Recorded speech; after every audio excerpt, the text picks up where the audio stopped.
Welcome to Shri Vagdevi Tarot channel. Here is your future prediction with tarot card guidance.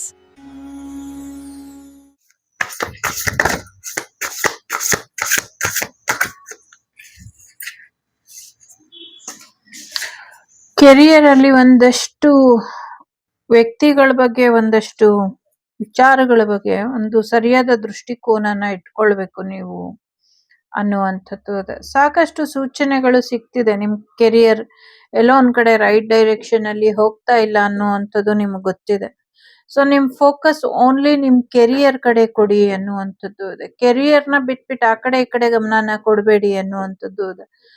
So mainly ನಿಮ್ಮ career ಅನ್ನ ಮತ್ತೆ career ಅಲ್ಲಿ ಕೆಲಸ ಅಥವಾ business ಅಥವಾ ಜಾಬ್ ಅಥವಾ ಅಪರ್ಚುನಿಟೀಸ್ ಅವಕಾಶಗಳು ಏನಿದೆ, ಯಾವ ರೀತಿ ನೀವು ಅದನ್ನ ಉಪಯೋಗಿಸ್ಕೊಳ್ಬಹುದು ಅದ್ರ ಕಡೆ ಗಮನನ ಕೊಡಿ. ಈಗ ಅವಕಾಶಗಳು ಬರ್ತಿದ್ಯೋ ಅಥವಾ ನೀವೇ ಅವಕಾಶಗಳನ್ನ ಹುಡ್ಕೊಂಡು ಹೋಗ್ತಿದ್ದೀರೋ ಅದು ಬೇರೆ ವಿಚಾರ. ಆದರೆ ಮನ್ಸಿಗೆ ಕಷ್ಟ ಆದ್ರೂ ಕೂಡ ಯಾರ್ಯಾರು ನಿಮ್ಮ ಒಂದು ರೇಸಲ್ಲಿ ಯಾರಿದ್ದಾರೆ ಅನ್ನೋದು ಮುಖ್ಯ ಅಲ್ಲ, ಗೆಲ್ಲೋದಷ್ಟೇ ಮುಖ್ಯ ಆಗತ್ತೆ ಕೆಲವು ಸತಿ. ನಿಮ್ಮ ಗಮನ ನಿಮ್ಮ ಗುರಿ ಕಡೆ ಅಷ್ಟೇ ಇರ್ಲಿ ಅನ್ನುವಂಥದ್ದು ಇದೆ. ದಯವಿಟ್ಟು ಕೆಲ್ಸದ ಕಡೆ ಗಮನನ ಕೊಡಿ, ಕೆರಿಯರ್ ಕಡೆ ಗಮನನ ಕೊಡಿ. ನಿಮ್ಮನ್ನ ತುಳಿಯೋದಕ್ಕೆ ಪ್ರಯತ್ನ ಪಡ್ತಾ ಇದ್ದಾರೆ ತುಂಬಾ ಜನ, ಅದಕ್ಕೆ ಯಾವುದೇ ಅವಕಾಶನ ಕೊಡಬೇಡಿ ಅನ್ನುವಂಥದ್ದು ಇದೆ. ತುಂಬಾ ಕೆಟ್ಟ ರೀತಿಯಲ್ಲಿ ಪ್ರಯತ್ನಗಳು ನಡೆದಿದೆ. ಸೊ ಅದನ್ನೆಲ್ಲ ದೂರ ಮಾಡ್ಕೊಳ್ಳೋದು ಹೇಗೆ ಅಂತ ಯೋಚನೆ ಮಾಡಿ ನಿರ್ಧಾರನ ತಗೊಳ್ಳಿ. ಅದನ್ನೆಲ್ಲ ದೂರ ಮಾಡ್ಕೊಳ್ಳಿ ಅನ್ನುವಂಥದ್ದು ಕೂಡ ಇದೆ. ಸಾಕಷ್ಟು ವಿಚಾರಗಳು ಅನ್ವಾಂಟೆಡ್ ಇದೆ. ಸೊ ಅನ್ವಾಂಟೆಡ್ ವಿಚಾರಗಳನ್ನ, ಅನ್ವಾಂಟೆಡ್ ವ್ಯಕ್ತಿಗಳನ್ನ ದೂರ ಮಾಡಿ ಅನ್ನುವಂಥದ್ದು ಇದೆ.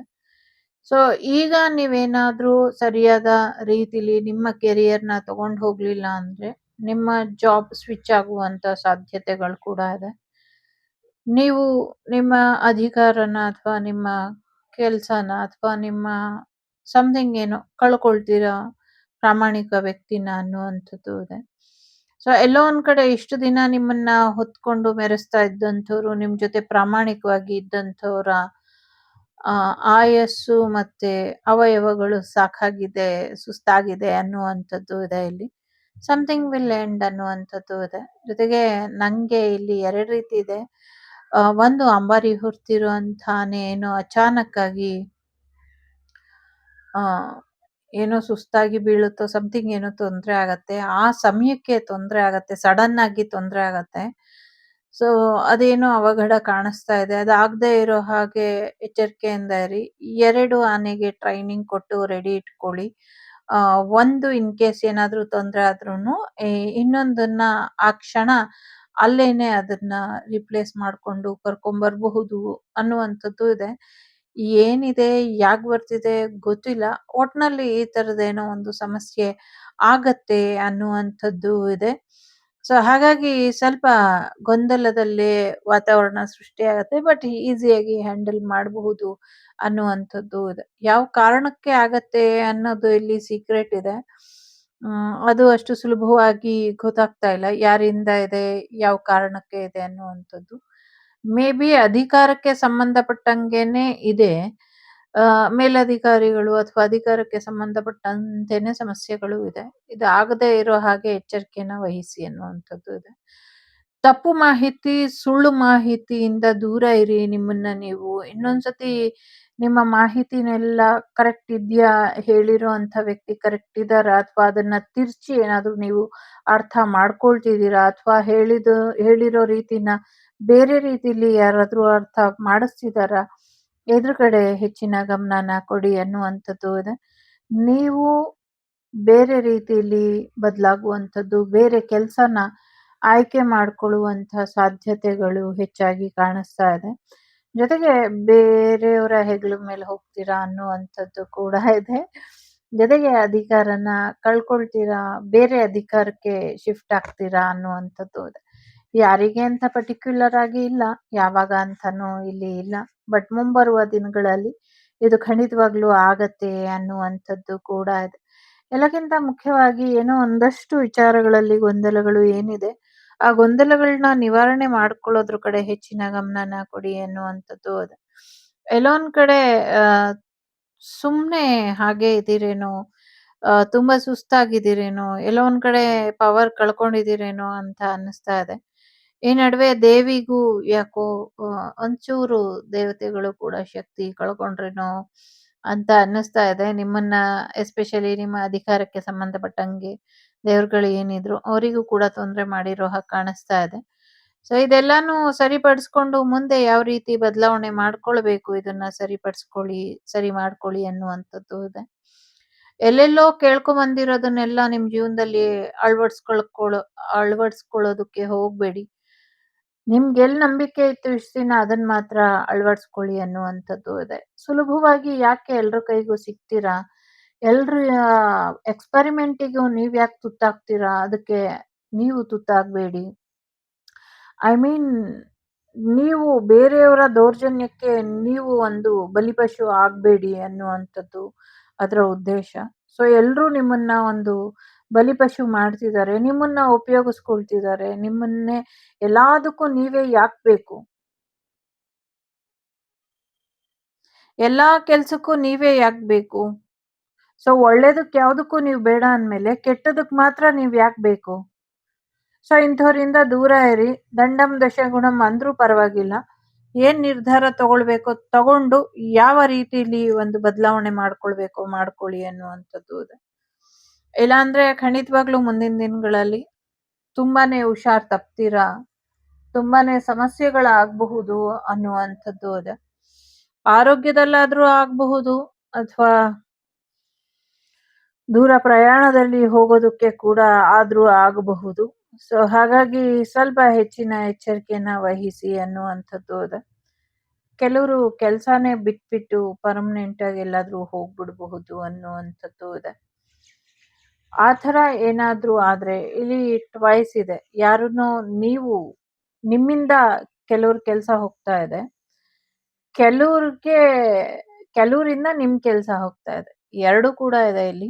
ಸೊ ಎರಡನ್ನು ಸರಿಯಾದ ರೀತಿಲಿ ಯಾವ್ಯಾವ ಪರಿಸ್ಥಿತಿಲಿ, ಮನಸ್ಥಿತಿಲಿ, ವಸ್ತುಸ್ಥಿತಿಲಿ ನೀವಿದ್ದೀರೋ ಅದನ್ನ ಸರಿಯಾಗಿ ಅನಲೈಸ್ ಮಾಡ್ಕೊಂಡು ನೀವು ನಿರ್ಧಾರನ ತಗೊಳ್ಳಿ ಅನ್ನುವಂಥದ್ದು ಕೂಡ ಇದೆ.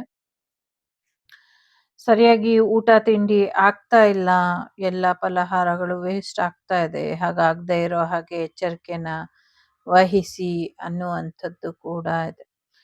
ಸೊ ಭಗವಂತನಿಗೆ ಸೇರ್ಬೇಕಾಗಿರೋದು ಮಣ್ಪಾಲ್ ಮಾಡ್ತಾ ಇರೋರಿಗೆ ಸರಿಯಾದ ಶಿಕ್ಷೆ ಮುಂದಿನ ದಿನಗಳಲ್ಲಿ ಜಾರಿ ಆಗಬೇಕು, ಆಗತ್ತೆ ಅನ್ನುವಂಥದ್ದು ಕೂಡ ಇದೆ ಇಲ್ಲಿ. ಸೊ ಈ 2-3 ಬಹಳಷ್ಟು ಇದೆ, ಹುಷಾರಾಗಿರಿ. ಅನ್ವಾಂಟೆಡ್ ಪ್ರೆಗ್ನೆನ್ಸಿನ ಬೇಡ ಅಂತ ಹೇಳಿದ್ರೂ ಸಮಸ್ಯೆ ಮಾಡ್ತಿದ್ದಾರೆ ಅನ್ನುವಂಥದ್ದು ಇದೆ. ಸೊ ಎಸ್ಪೆಷಲಿ ಸಿಂಗಲ್ಸ್ ಯಾರಿದ್ದೀರಾ, ಸಿಂಗಲ್ ಪೇರೆಂಟ್ ಇರಬಹುದು ಅಥವಾ ಸಿಂಗಲ್ ಆಗಿ ಇನ್ನ ಅನ್ಮ್ಯಾರಿಡ್ ಇರಬಹುದು, ಇವ್ರ ಮೇಲೆ ಪ್ರೆಗ್ನೆನ್ಸಿ ವಿಚಾರಕ್ಕೆ ಒಂದಷ್ಟು ಎಕ್ಸ್ಪೆರಿಮೆಂಟ್ ಮಾಡ್ತಿದ್ದಾರೆ ಬ್ಲ್ಯಾಕ್ ಮ್ಯಾಜಿಕ್ ಮುಖಾಂತರ. ಇದಕ್ಕೆ ಯಾವುದೇ ಒಂದು ಅವಕಾಶನ ಕೊಡಬೇಡಿ ಅನ್ನುವಂಥದ್ದು ಇದೆ. ಹೊಟ್ಟೆಯ ಆರೋಗ್ಯನ ಸರಿಪಡಿಸ್ಕೊಳ್ಳಿ, ಹೊಟ್ಟೆನ ಕಡಿಮೆ ಮಾಡ್ಕೊಳ್ಳಿ ಅನ್ನುವಂಥದ್ದು ಕೂಡ ಇದೆ. ಒಬೆಸಿಟಿನ ಕಮ್ಮಿ ಮಾಡ್ಕೊಳ್ಳಿ, ಸ್ವೀಟನ್ನ ತಿನ್ನೋದನ್ನ ಬಿಟ್ಬಿಡಿ ಅನ್ನುವಂಥದ್ದು ಇದೆ. ಜೊತೆಗೆ ಸಿಹಿ ಪದಾರ್ಥದ ಮುಖೇನ ತೊಂದರೆ ಮಾಡ್ತಿದ್ದಾರೆ ಅನ್ನುವಂಥದ್ದು ಕೂಡ ಇದೆ. ಸೊ ಒಂದಷ್ಟು ಸುಂದರವಾದ ಕೊರಳಿಗೆ ಒಂದಷ್ಟು ಆಭರಣಗಳು ಬರ್ಬೇಕಿತ್ತು, ಬಂದಿಲ್ವಲ್ಲ, ಸುಂದರವಾದಂತಹ ಕೊರಳಿಗೆ ಆಭರಣಗಳನ್ನ ಹಾಕಿ ಅನ್ನುವಂಥದ್ದು ಇದೆ. ಡೈಮಂಡ್ ರೂಬಿ ಕಲೆಕ್ಷನ್ ಅಲ್ಲಿ ಅಥವಾ ಹವಳದ ಕಲೆಕ್ಷನ್ ಅಲ್ಲಿ ಏನು ಅಥವಾ ಪರ್ಲ್ ಈ ಥರದ್ದೇನೋ ಕೊಂಡ್ಕೊಳ್ತೀರಾ ಅನ್ನುವಂಥದ್ದು ಕೂಡ ಇದೆ. ಜೊತೆಗೆ ಒಂದಷ್ಟು ನೆಗೆಟಿವ್ ಎನರ್ಜಿ ಇದೆ. ಸೊ ನಂಗೆ ಗೊತ್ತಿಲ್ಲ, ಕೆಲವೆಲ್ಲ ಹೇಳಬೇಕು ಹೇಳಬಾರ್ದು, ಐ ಡೋಂಟ್ ನೋ. ಬಟ್ ಇಲ್ಲಿ ಕೂತಾಗ ಏನು ಬರುತ್ತೋ ಅದನ್ನು ನಾನು ಹೇಳ್ತೀನಿ. ಸೊ ಒಂದಷ್ಟು ಜಾಗದಲ್ಲಿ ಪ್ರೆಗ್ನೆಂಟ್ ಲೇಡಿನೋ ಅಥವಾ ಗರ್ಭಪಾತ ಆಗಿರುವಂಥ ಶಿಶುಗಳನ್ನೋ ಎಲ್ಲೋ ನಿಮ್ಮ ಹೊಲದಲ್ಲಿ ಹೂತಾಕ್ತಿದ್ದಾರೆ, ಎಚ್ಚರಿಕೆನ ವಹಿಸಿ. ಈಗ ಆಲ್ರೆಡಿ ಅಲ್ಲಿ ಹಾಕಿದ್ದಾರೆ, ಅದು ಮುಂದಿನ ದಿನಗಳಲ್ಲಿ ಕಾನೂನಿನ ರೀತಿಲಿ ಕ್ರಮ ಆಗಿ ನಿಮ್ಮದಲ್ಲದ ತಪ್ಪಿಗೆ ನೀವು ಹೊಣೆಗಾರಿಕೆರಾಗ್ತಿದ್ದೀರಾ. ಆ ಥರದ್ದೇನಾದ್ರೂ ನಡೀತಾ ಇದ್ರೆ ಇದನ್ನ ಕಾನೂನಿಗೆ ತಿಳಿಸ್ಕೊಡಿ ಅನ್ನುವಂಥದ್ದು ಕೂಡ ಇದೆ. ಜೊತೆಗೆ ಸ್ವಲ್ಪ ಹೆಚ್ಚಿನ ಎಚ್ಚರಿಕೆನ ವಹಿಸಿ ಅನ್ನುವಂಥದ್ದು ಇದೆ. ಆ ಶಕ್ತಿ ದೇವತೆ ಎಷ್ಟು ಸತಿ ಬಂದು ತೋರ್ಸ್ಕೊಟ್ರು ಕೂಡ ನಿಮ್ಮ ಜಾಗ ಜಮೀನಿನಲ್ಲಿ ಇರುವಂತ ನೆಗೆಟಿವಿಟಿನ ನೀವು ತೆಗಿತಾ ಇಲ್ಲ. ಎರಡು ಕಡೆ ಇದೆ, ಸರಿಯಾಗಿ ಕೇಳಿಸ್ಕೊ ಮುಠಾಳ ಅನ್ನುವಂಥದ್ದು ಇದೆ. ಎರಡು ಕಡೆ ಇದೆ, ಎರಡು ಕಡೆನೂ ತೆಗಿ ಅನ್ನುವಂಥದ್ದು ಇದೆ. ಗೊತ್ತಾಗಬಾರ್ದು ಅನ್ನುವಂಥ ರೀತಿಯಲ್ಲಿ 4 ಒಂದೇ ಜಾಗದಲ್ಲಿ 4 ದಿಕ್ಕನ್ನ ಮಾಡಿ 4 ದಿಕ್ಕಿನಲ್ಲೂ ಹಾಕಿದ್ದೀರಾ. ಸೊ ಅದನ್ನ ನೀವೇ ಹಾಕಿದ್ರೆ ನೀವೇ ತಕ್ಕೊಳ್ಳಿ. ಮುಂದಿನ ದಿನಗಳಲ್ಲಿ ನಿಮ್ಗೇನೆ ತೊಂದ್ರೆ. ಯಾರು ಹಾಕಿದಿರೋ ನಿಮ್ಗೆ ತೊಂದ್ರೆ, ನೀವೇ ಹೋಗಿ ತಕ್ಕೊಳ್ಳಿ ಅನ್ನುವಂಥದ್ದು ಇದೆ. ಬೇರೆಯವ್ರು ಹಾಕಿದ್ರೆ ಅದನ್ನ ತೆಗೆಸ್ಕೊಳ್ಳಿ ಅನ್ನುವಂಥದ್ದು ಇದೆ. ಸೊ ಓವರ್ ಆಲ್ ನಿಮಗ್ ಬಿಟ್ಟಂತ ವಿಚಾರ. ತಾಯಿ ಮಕ್ಕಳ ಆರೋಗ್ಯದ ಕಡೆ ಸ್ವಲ್ಪ ಹೆಚ್ಚಿನ ಗಮನನ ಕೊಡಿ ಅನ್ನುವಂಥದ್ದು ಇದೆ. ಕಣ್ಣೀರಿನ ಶಾಪ ಯಾರನ್ನು ಬಿಡೋದಿಲ್ಲ. ಸೊ ಕಣ್ಣೀರು ಹಾಕ್ಸೋದಕ್ಕೆ ಅವಕಾಶನ ಮಾಡ್ಕೊಡ್ಬೇಡಿ ಅನ್ನುವಂಥದ್ದು ಇದೆ. ಯಾರೋ ತುಂಬಾ ಕೆಟ್ಟದಾಗಿ ಮಾತಾಡ್ತಾ ಇದ್ದಾರೆ, ಪಾತಿವ್ರತ್ಯ ಬಗ್ಗೆ ಮಾತಾಡ್ತಿದ್ದಾರೆ. ಸೊ ಅದ್ರ ಬಗ್ಗೆ ನಿಮ್ಗೆ ಯಾವುದೇ ಒಂದು ಬೇಜಾರಾಗ್ಲಿ ಅಥವಾ ಕೋಪ ಆಗ್ಲಿ ಬೇಡ. ಯಾಕೆಂದ್ರೆ ನಿಮ್ಮಂಥ ಜನಗಳಿಂದಾನೇ ಪಾತಿವ್ರತ್ಯ ಅನ್ನುವಂಥದ್ದು ಹಾಳಾಗುವಂಥದ್ದು. ಅದರ ಶಾಪ, ಅದರ ಕರ್ಮ ಏನಿದೆ ಅದು ನೀವು ಅನುಭವಿಸ್ತೀರಾ ಅನ್ನುವಂಥದ್ದು ಕೂಡ ಇದೆ. ಜೊತೆಗೆ ಮುಂದಿನ ದಿನಗಳಲ್ಲಿ ಇದಕ್ಕೆ ಸಂಬಂಧಪಟ್ಟಂಗೆ ನೀವು ಕ್ಷಮಾಪಣಾ ಪತ್ರನ ಬರೆದು ಸೋಷಿಯಲ್ ಮೀಡಿಯಲ್ಲಿ ಪೋಸ್ಟ್ ಮಾಡ್ತೀರಾ ಅಂತಾನು ಕೂಡ ಇಲ್ಲಿ ಇದೆ. ಯಾಕೆ ಅಂದ್ರೆ ನಿಮ್ಗೆ ಎಲ್ಲೋದ್ರೂ ಪರಿಹಾರ ಸಿಗೋದಿಲ್ಲ ಒಂದು ಸಮಸ್ಯೆಗೆ. ಆವಾಗ ನಿಮ್ಗೆ ನಿಮ್ಮ ತಪ್ಪಿನ ಅರಿವಾಗಿ ಮಾತಾಡಿದ ತಪ್ಪಿನ ಅರಿವಾಗಿ ಇದನ್ನ ಮಾಡ್ತೀರಾ. ಆವಾಗ ನಿಮ್ಮ ತಪ್ಪಿಗೆ ಒಂದಷ್ಟು ಕ್ಷಮಾಪಣೆ ಸಿಗಬಹುದೇನೋ ಅನ್ನುವಂಥದ್ದು ಇದೆ. ಮನುಷ್ಯರು ಶಾಪ ಯಾರಿಗೂ ತಟ್ಟೋದಿಲ್ಲ. ಮನುಷ್ಯರು ಎಷ್ಟೇ ಬೈದ್ರು, ಎಷ್ಟೇ ಎಗರಾಡಿದ್ರು, ಎಷ್ಟೇ ಶಾಪ ಹಾಕಿದ್ರು ಯಾರಿಗೂ ತಟ್ಟೋದಿಲ್ಲ. ಆದ್ರೆ ಕರ್ಮ ಕೊಡುವಂಥ ಶಾಪ ಯಾವತ್ತೂ ತಪ್ಪೋದಿಲ್ಲ ಅನ್ನುವಂಥದ್ದು ಇದೆ. ಅದನ್ನ ಸಾಕಷ್ಟು ಉದಾಹರಣೆ ಸಮೇತ ಸಮಯನೂ ಕೂಡ ಸಮಯಕ್ಕೆ ಸಾಬೀತುಪಡಿಸ್ತಾನೆ ಇರುತ್ತೆ. ಸೊ ಹಾಗಾಗಿ ಹೆಚ್ಚು ತಲೆಗೆಡಿಸ್ಕೊಳ್ಬೇಡಿ, ಆರಾಮಾಗಿರಿ. ತಾಯಿ ಮಕ್ಕಳ ಆರೋಗ್ಯದ ಕಡೆ ಗಮನನ ಕೊಡಿ. ಸೊ ಪಾಪು ಬರ್ತಾ ಇದೆ ಅನ್ನುವಂಥದ್ದು ಕೂಡ ಇದೆ. ಬ್ರೈಟ್ ಫ್ಯೂಚರ್ ಇದೆ. ಎಲ್ಲ ಸಮಸ್ಯೆಯಿಂದ ಹೊರಗೆ ಬರ್ತಿದ್ದೀರಾ ಅನ್ನುವಂಥದ್ದು ಇದೆ. ಹೊಸ ಬೆಳಕಿನ ಹಾದಿಯೊಂದು ನಿಮ್ಮ ಜೀವನಕ್ಕೆ ಬರುತ್ತೆ ಅನ್ನುವಂಥದ್ದು ಇದೆ. ಎಸ್ಪೆಷಲಿ ಒಂದು ಕೆಲವು ಆಧ್ಯಾತ್ಮಿಕ ಮಾರ್ಗ ಅಂತ ಹೇಳ್ತಿರೋ, ಸಾಧನೆಯ ಮಾರ್ಗ ಅಂತ ಹೇಳ್ತಿರೋ, ದೈಹಿಕವಾಗಿ ಅಂತ ಅಂತಿರೋ ಗೊತ್ತಿಲ್ಲ. ಬಟ್ ಮುಂದಿನ ದಿನಗಳಲ್ಲಿ ಖಂಡಿತವಾಗ್ಲೂ ಒಂದು ಸೀಕ್ರೆಟ್ ಇದೆ. ಸಮಯ ಬಂದಾಗ ಗಣೇಶ ನಿಮ್ಗೆ ತಿಳಿಸ್ಕೊಡ್ತಾರೆ ಅನ್ನುವಂಥದ್ದು ಇದೆ. ಕಾನೂನಿನ ಮುಖಾಂತರ ತಿಳಿಸ್ಕೊಡ್ತಾರೋ ಅಥವಾ ವ್ಯಕ್ತಿಗಳ ಮುಖಾಂತರ ತಿಳಿಸ್ಕೊಡ್ತಾರೋ, ಕನಸಿನ ಮುಖಾಂತರ ತಿಳಿಸ್ಕೊಡ್ತಾರೋ ಗೊತ್ತಿಲ್ಲ. ಒಟ್ನಲ್ಲಿ ನಿಮ್ ಜೊತೆ ಯಾವಾಗ್ಲೂ ಇರ್ತಾರೆ ಅನ್ನುವಂಥದ್ದು ಇದೆ. ನಿಮ್ಗಿಂತ, ನಿಮ್ಮ ಸಮಸ್ಯೆಗಿಂತ, ನಿಮ್ಮ ಅವಕಾಶಗಳಿಗಿಂತ ಗಣೇಶ ದೊಡ್ಡವರಿದ್ದಾರೆ, ನಂಬಿ ಅನ್ನುವಂಥದ್ದು ಇದೆ. ಸೊ ಹೆಲ್ಮೆಟ್ ಧರಿಸಿ ಓಡಾಡಿ ಅನ್ನುವಂಥದ್ದು ಕೂಡ ಇದೆ. ಅದು ನ್ಯೂ ಬಿಗಿನಿಂಗ್ ಬರುವಂಥ ಸಾಧ್ಯತೆಗಳು ಕೂಡ ಇದೆ. ಮಕ್ಕಳನ್ನ ಸರಿಯಾದ ಶಾಲೆಗೆ ಹಾಕಿ ಸರಿಯಾದ ರೀತಿಯಲ್ಲಿ ಓದಿಸಿ ಅನ್ನುವಂಥದ್ದು ಇದೆ. ಯಾರೋ ಹೊಸದಾಗಿ ಗಣೇಶ ಕೂರಿಸಬಹುದಾ ಅನ್ನುವಂಥ ಪ್ರಶ್ನೆನ ಯೋಚನೆ ಮಾಡ್ತಿದ್ದಾರೆ. ಕೂರಿಸಿ, ಮೊದಲನೇ ಸತಿ ಶಾಸ್ತ್ರೋಕ್ತವಾಗಿ ಕೂರಿಸಿ ಪುರೋಹಿತರನ್ನ ಕರೆಸಿ ನಂತರದ ದಿನಗಳಲ್ಲಿ ನೀವೇ ಕೂರಿಸ್ಕೊಳ್ಳಿ, ಏನಾಗೋದಿಲ್ಲ ಅನ್ನುವಂಥದ್ದು ಇದೆ. ಇದೇ ಪ್ರಶ್ನೆ ವರಮಹಾಲಕ್ಷ್ಮಿಗೆ ಸಂಬಂಧಪಟ್ಟಂಗೂ ಯಾರೋ ಕೇಳ್ತಿದ್ದಾರೆ. Same answer. ಫಸ್ಟು ಪುರೋಹಿತರನ್ನ ಕರೆಸಿ ಉದ್ಯಾಪನೆ ಮಾಡಿಸಿ ಕೂರಿಸಿ, ನೆಕ್ಸ್ಟ್ ನೀವೇ ಕೂರಿಸ್ಕೊಳ್ಳಿ. ಇಲ್ಲ ಅಂದ್ರೂ ನೀವೇ ಕೂರಿಸ್ಬೋದು. ಭಯ ಇರೋರು ಆ ಥರ ಮಾಡ್ಕೊಳ್ಳಿ. Something will end. ಸೊ ಕೆಲವು ವಿಚಾರಗಳನ್ನ, ಕೆಲವು ವಸ್ತುಗಳನ್ನ, ಕೆಲವು ಪ್ರಚಾರಗಳನ್ನ, ಕೆಲವು ಸತಿ ಮನುಷ್ಯರನ್ನೇ ಇಲ್ಲ ಅನ್ಸುವಂಥ ಪ್ರಯತ್ನಗಳು ನಡೀತಾ ಇದೆ. ಅಥವಾ ಇಂಟ್ಯೂಷನ್ ಅನ್ನ ಸ್ಟಾಪ್ ಮಾಡುವಂಥ ಪ್ರಯತ್ನಗಳು ನಡೀತಾ ಇದೆ. ಯಾರು ಏನೇ ಮಾಡಿದ್ರು, ಯಾರು ಏನೇ ನಿಲ್ಸೋದಕ್ಕೆ ಪ್ರಯತ್ನ ಪಟ್ರು, ಭಗವಂತ ಇದ್ದಾನೆ.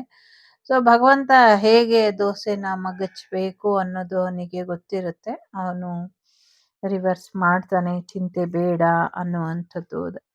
ಪ್ರಯಾಣ ಹೋಗ್ತೀರಾ, ಒಂದಷ್ಟು ಆಧ್ಯಾತ್ಮಿಕ ಹುಡುಕಾಟನ ಶುರು ಮಾಡ್ತೀರಾ ಅನ್ನುವಂಥದ್ದು ಇದೆ.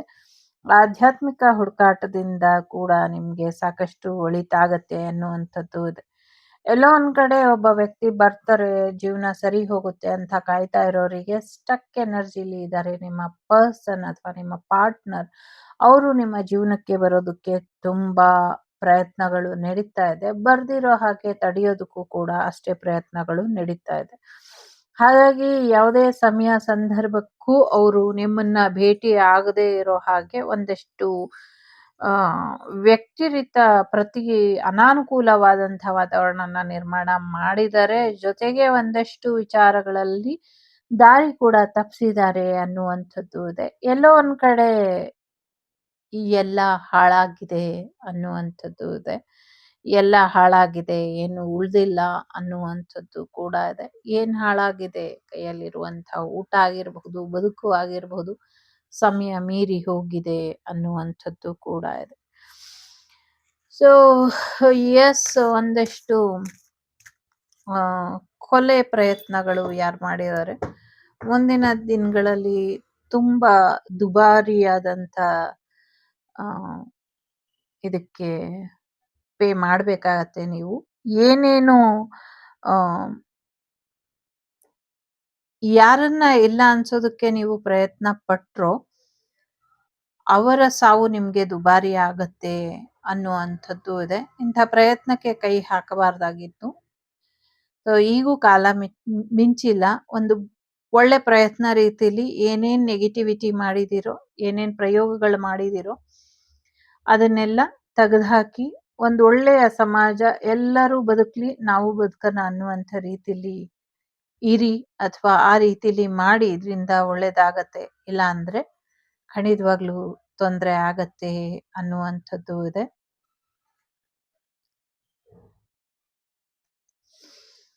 ಸೊ ಬಿಸ್ನೆಸ್ ವಿಚಾರದಲ್ಲಿ ಹೆಚ್ಚಿನ ಲಾಭಗಳಾಗುವಂಥ ಸಾಧ್ಯತೆ ಇದೆ. ಸೊ ಬಿಸ್ನೆಸ್ ಗ್ರೋತ್ ಆಗತ್ತೆ. ಜೊತೆಗೆ ವ್ಯವಸಾಯದಲ್ಲೂ ಹೆಚ್ಚಿನ ಲಾಭ ಬರುತ್ತೆ ಅನ್ನುವಂಥದ್ದು ಕೂಡ ಇದೆ. ಶಿವನ ಆಲಯಕ್ಕೆ ಹೋಗ್ಬಿಟ್ಟು ಬನ್ನಿ, ಶಿವಾರ್ಪಣಮಸ್ತು ಅಂತ ಜೀವನನ ಮುಂದುವರಿಸಿ, ಖಂಡಿತವಾಗ್ಲೂ ಒಳ್ಳೇದಾಗತ್ತೆ ಅನ್ನುವಂಥದ್ದು ಕೂಡ ಇದೆ. ಜೊತೆಗೆ ಇಟ್ಸ್ ಎ ಟೈಮ್ಲೆಸ್ ರೀಡಿಂಗ್. ಯಾವಾಗ ಬೇಕಾದರೂ ಆಗಬಹುದು, ಹೋಗಬಹುದು. ಒಳ್ಳೇದಾಗ್ಲಿ. ಶಿವನ ದರ್ಶನ ಮಾಡಿ ಬನ್ನಿ, ಇದರಿಂದ ಹೆಚ್ಚು ಅನುಕೂಲ ಆಗತ್ತೆ. ಸೊ ರಿಲ್ಯಾಕ್ಸ್ ಮಾಡಿ ಅನ್ನುವಂಥದ್ದು ಕೂಡ ಇದೆ.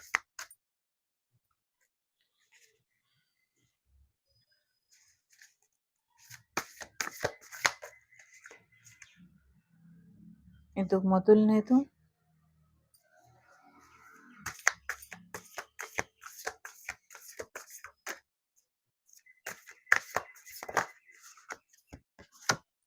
ಇದು ಎರಡನೇದು.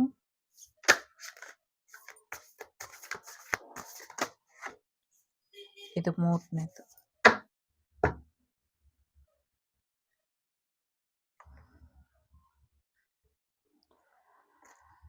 ಮೂರನ್ನು ಬೇಕಾದ್ರೆ ಆಯ್ಕೆ ಮಾಡಿ. ಮೊದಲನೇದು ಯಾರು ಆಯ್ಕೆ ಮಾಡಿದೀರಾ, ಒಂದು ವಿನ್ನಿಂಗ್ ಮೂಮೆಂಟ್ ಬರುತ್ತೆ, ಖಂಡಿತವಾಗ್ಲೂ ಯಶಸ್ಸು ಸಿಗತ್ತೆ. ಲವ್ ಆಫರ್, ಜಾಬ್ ಆಫರ್ ಬರುವಂಥದ್ದು, ಸಾಕಷ್ಟು ಯಶಸ್ಸು ಬರುವಂಥದ್ದು ಕೂಡ ಇದೆ. ಆಂಜನೇಯನ ಆಶೀರ್ವಾದನ ಪಡ್ಕೊಳ್ಳಿ. ಏನೋ ಒಂದು ಡಿಸಿಷನ್ ತಗೊಳ್ಬೇಕು, ಗೆಲ್ಲೋದ್ರ ಬಗ್ಗೆ ಡಿಸಿಷನ್ ತಗೊಳ್ಳಿ ಅನ್ನುವಂಥದ್ದು ಕೂಡ ಇದೆ. ಸಮಥಿಂಗ್ ಔಷಧಿ ಬಗ್ಗೆ ಕೂಡ ಇದೆ. ಸೊ ಒಳ್ಳೇದಾಗ್ಲಿ. ಎರಡನೇದು ಯಾರು ಆಯ್ಕೆ ಮಾಡಿದೀರಾ, ನಿಮ್ಗೆ ಒಂದಷ್ಟು ಹೀಲಿಂಗ್ ಬೇಕಾಗಿದೆ, ಸುಬ್ರಹ್ಮಣ್ಯ ಕ್ಷೇತ್ರಕ್ಕೆ ಹೋಗ್ಬಿಟ್ಟು ಬನ್ನಿ. ಒಂದಷ್ಟು ಹೀಲಿಂಗ್ ಸಿಗುವಂತ ಸಾಧ್ಯತೆಗಳು ಕೂಡ ಕಾಣಿಸ್ತಾ ಇದೆ. ಮೂರನೇದು ಯಾರು ಆಯ್ಕೆ ಮಾಡಿದೀರಾ, ಒಂದಷ್ಟು ಪ್ರಮೋಷನ್ ಬರುವಂಥದ್ದು, ಒಂದಷ್ಟು ನಿಮ್ಮ ಪ್ರೀತಿ ಪಾತ್ರರಿಂದ ಸನ್ಮಾನಗಳು ನಡೆಯುವಂತ ಸಾಧ್ಯತೆಗಳು ಕೂಡ ಇದೆ.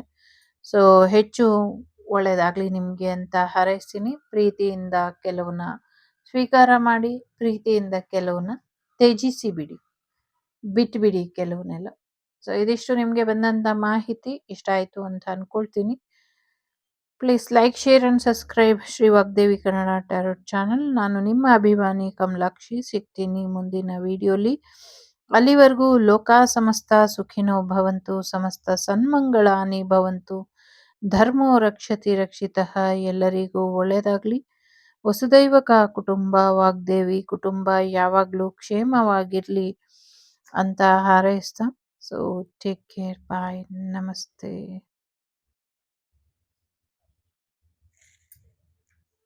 The Sri Vagdevi Tarot channel is so glad to see you again. Thank you for watching our tarot card readings today.